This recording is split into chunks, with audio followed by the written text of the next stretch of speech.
It's Adam Franklin here, and today I just want to talk about webinars because there's a lot of confusion, if you like, about whether they're worthwhile or not.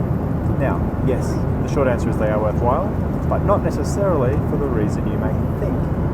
A lot of the time, people are too busy to attend webinars.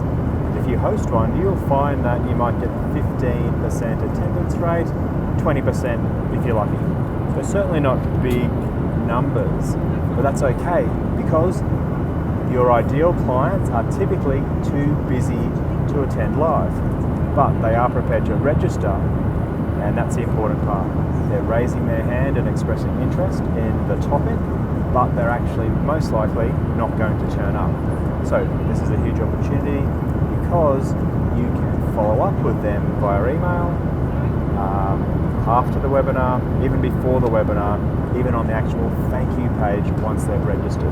So what I like to do is allow registrants to fast track their progress. So rather than having to attend the webinar, they can actually book in a time to speak with me if they want to fast track the conversation and jump on the phone. So that is a pro tip. The content of your webinar, yes, it's important.